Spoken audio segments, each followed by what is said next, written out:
Fala galera, beleza? Seja muito bem-vindo ao meu canal. Meu nome é Arimatea Lima, sou especialista em RPA e automação de processos de negócio e no vídeo de hoje, nosso vídeo número 33 aqui do canal, nós iremos realizar uma avaliação sobre tipos de arquitetura de automações RPA, sendo elas linear, iterativa e transacional. E principalmente entender em que cenário a gente deve utilizar cada tipo de arquitetura, onde eles são mais interessantes ou não. Mas antes de irmos para a demonstração, gente, uma grande novidade. Em breve eu vou estar lançando um curso de automação de processos com RPA UiPath do iniciante ao avançado. Já são mais de 30 horas de conteúdo mão na massa e eu vou deixar aqui nos comentários deste vídeo um link para você se inscrever na lista da espera e assim que eu lançar esse treinamento você vai ter acesso a um cupom de desconto exclusivo. Esse é o link, você pode se inscrever aqui se você deseja participar da lista de espera, sim ou não. E aí assim que eu lançar esse treinamento eu te envio um cupom de desconto exclusivo. Mas chega de mais demoras, né? E vamos aqui para o nosso conteúdo. Eu criei aqui com o UiPath Studio 3 automações. Uma utilizando a arquitetura linear, uma segunda utilizando a arquitetura iterativa e a terceira utilizando uma arquitetura transacional. Vamos nos atentar aqui primeiro para a arquitetura linear. Esta é a mais simples de toda, é uma arquitetura onde praticamente você tem, vou demonstrar para você aqui, uma inicialização de variáveis. Logo em seguida, a gente vai fazer login em um sistema. Depois que a gente fizer esse login nesse sistema, a gente vai extrair dados que vão fazer parte de uma tabela.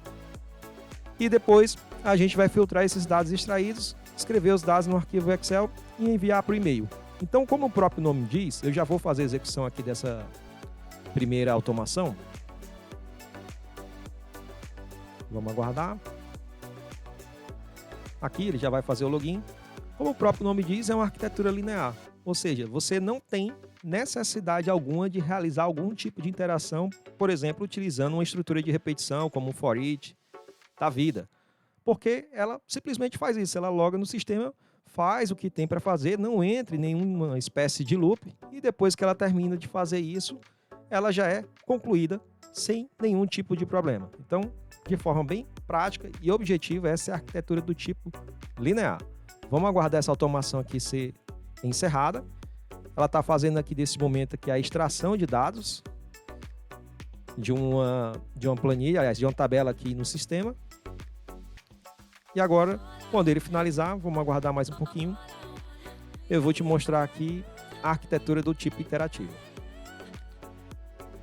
Processos que possuem a arquitetura do tipo linear, ou seja, não tem necessidade alguma de você realizar nenhum tipo de loop por meio de dados que precisam ser transacionados, iterados, aliás, um a um, são os processos do tipo mais simples que existem. Então vamos aguardar, ele vai fazer o logout e vai enviar aqui as informações para mim por e-mail e a gente já vai logo em seguida aqui para falar da arquitetura do tipo iterativa.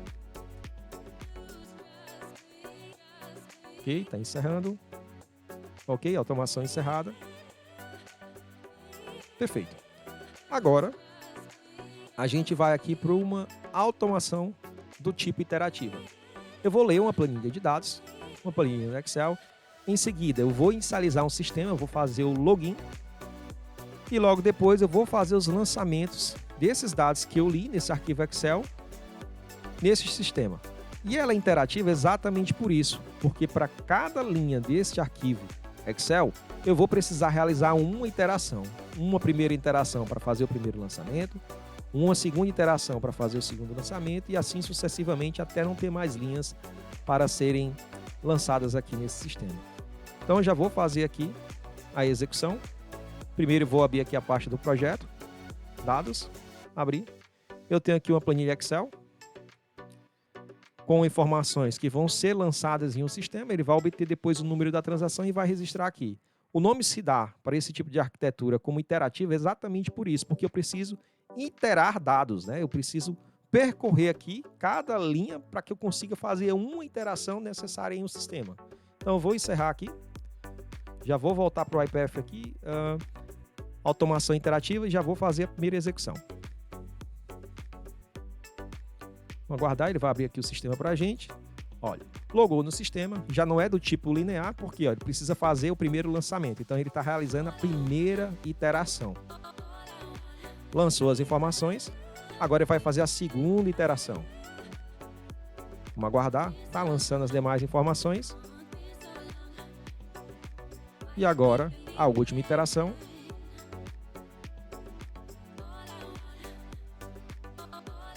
E vai encerrar o sistema para a gente, ó. Fim da automação. Ok. Vamos olhar aqui a nossa tabela de dados. Ó, e ele conseguiu, para cada linha, fazer a extração do número de cada uma das transações que ele realizou e fez o registro aqui no arquivo Excel. Agora, vamos aqui apagar, vamos executar mais uma vez. E agora, antes da gente iniciar a nossa discussão aqui sobre uma automação do tipo transacional, primeiro a gente precisa entender o porquê que a gente precisa disso. Então, vou voltar aqui e vou reexecutar aqui a nossa automação do tipo iterativa. Clicar aqui em executar arquivo. Agora imagina que isso acontece. Ele acabou de logar no sistema, vai fazer o primeiro lançamento. Ó. Agora ele vai fazer o segundo lançamento. E na hora que ele for fazer o terceiro lançamento, acontece isso aqui, ó. O sistema encerra. O que você acha que vai acontecer aqui? Exatamente isso. O iPath ou qualquer outro tipo de solução vai apresentar um erro. Por quê? Então vamos lá entender. Vamos voltar aqui. Vamos olhar o nosso arquivo Excel. Olha, nosso arquivo Excel, ele conseguiu aqui realizar a primeira interação, a segunda, não conseguiu realizar a terceira porque a gente apresentou uma falha e ele também não foi capaz de retomar a nossa execução. Então eu vou copiar aqui essas informações, eu vou dar um Ctrl+C, vou colar aqui, vou apagar elas, aliás, vou deixar assim, certo? Pronto. E agora o que você acha que vai acontecer? Eu vou tentar novamente reexecutar, imagina que deu um problema, e aí no seletor específico eu fui lá, fiz o ajuste que deveria ser feito e agora eu vou retomar aqui a minha execução. Vou fechar, salvar e agora eu vou reexecutar a automação que possui uma arquitetura do tipo iterativo. Estou executando. O que vai acontecer, gente? Ele vai relançar novamente as 3 linhas. Vai lançar ele não vai continuar a partir da terceira linha, que foi a linha que apresentou o problema. Tá lançando a 1 novamente, vai lançar a 2 novamente agora. E agora ele vai lançar a linha 3. Só que a gente conseguiu fazer o lançamento da linha 1 e da linha 2. Ele deveria começar da linha 3. Vamos aguardar o encerramento. Agora vamos voltar para o nosso arquivo Excel. Vamos entender qual foi o comportamento que a nossa automação apresentou. Olha só, ele escreveu a terceira linha e ele sobrescreveu a linha 1 e a linha 2, só que ele já tinha feito. Então, agora a gente vai falar da principal diferença de uma arquitetura iterativa e de uma arquitetura transacional. A principal diferença é que, em caso de falhas, a arquitetura do tipo interativa, ela não guarda o estado da transação. Significa dizer o quê? Ela diz o seguinte, ó, eu lancei a primeira linha, deu certo, sucesso. Lancei a segunda linha, sucesso. Não lancei a terceira linha, deu erro, falha. O que acontece? Quando eu vou lançar novamente, né? Aqui eu vou dizer que foi minha primeira tentativa. Ó, tentativa 1. Tentativa 1. E aqui a tentativa 2. Então, tentativa 2. Tentativa 2. 1 e 2. O que acontece? Ele não guardou o estado da transação. Ou seja, quando ele fez essa primeira tentativa, ele marcou sucesso e deu falha. E aí, quando ele foi fazer a segunda tentativa, era para ele entender que aqui já tinha sido sucesso. E aqui também, e ter feito só essa última aqui, ó.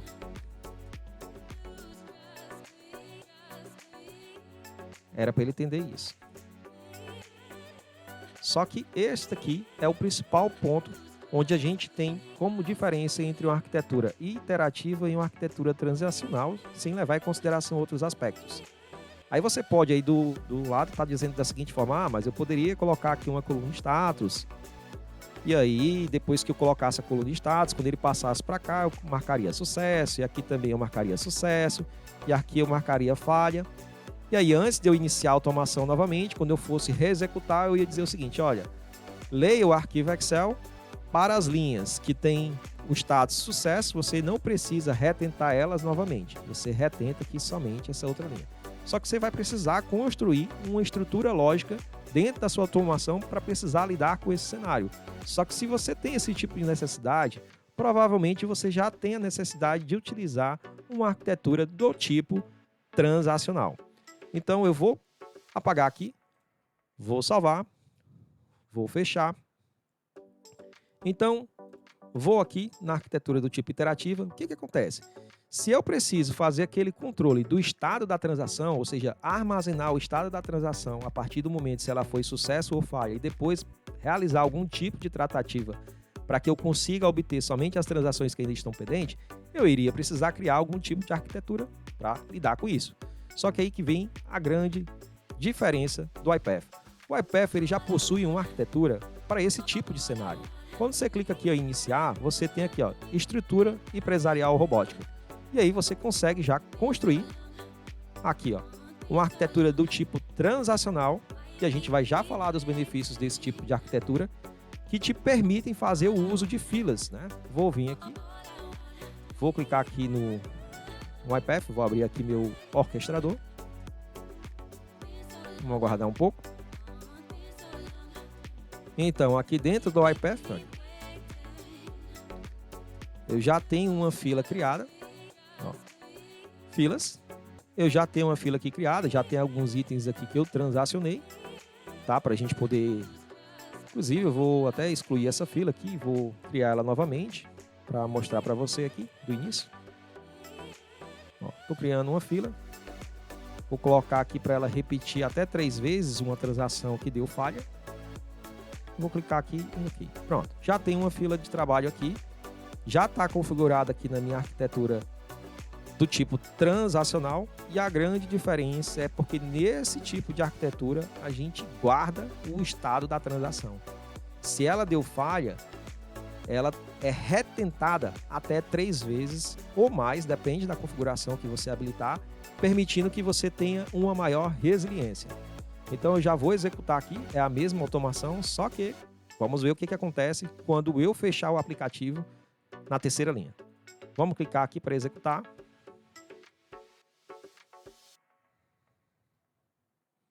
Tá fazendo login. Vai fazer o primeiro lançamento, olha. Lançamento 1. Ok, Segundo lançamento.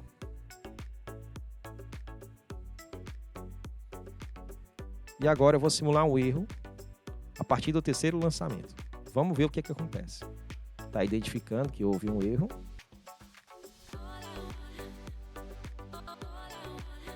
Olha só. Agora ele está retomando. De qual lançamento? A partir do terceiro, gente.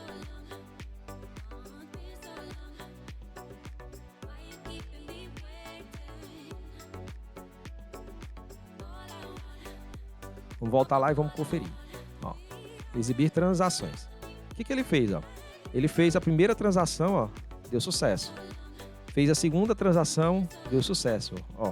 Ele tentou fazer a terceira transação, deu erro. Vamos olhar aqui o histórico, exibir detalhes.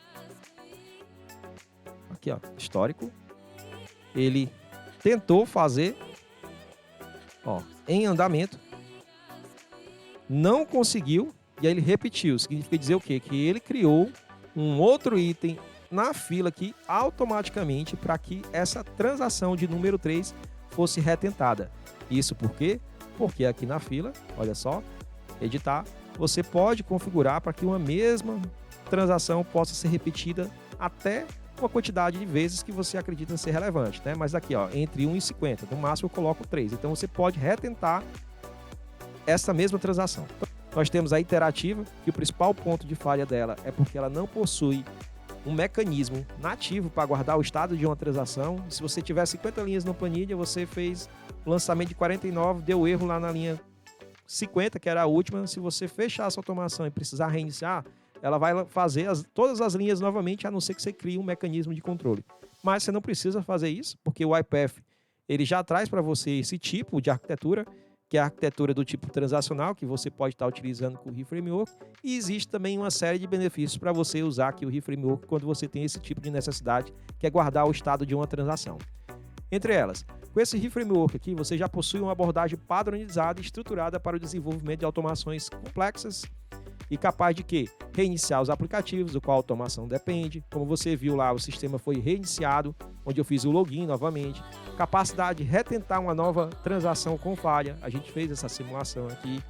Também possui um mecanismo para evitar que você esteja fazendo transações duplicadas. Permite que você tenha métricas para poder fazer o rastreio do volume de trabalho, total de itens que foram processados com sucesso, com falhas, tempo médio de cada item. Você consegue também, por meio dessa estrutura, fazer uma gestão de falhas de forma mais assertiva, com logs e evidências, como screenshot das telas. Os itens de trabalho, como você mesmo viu, pode ser reprocessado e ainda tem uma característica. Com esse tipo de arquitetura, você consegue colocar um ou mais robôs trabalhando juntos, consumindo uma mesma fila de trabalho. Então, existe uma série de vantagens aqui. Vamos voltar aqui para cá. E aí, a gente acabou vendo aqui esses três cenários. Então, a gente chegou no final de mais um vídeo. Eu espero que eu possa ter te ajudado. Deixa seu super like nesse vídeo, se inscreve no canal para ser notificado toda vez que eu postar novos vídeos. E até a próxima. E aproveita, se inscreve na lista de espera para ser notificado assim que eu lançar esse novo treinamento e você receber seu cupom de desconto. Te vejo na próxima. Até mais.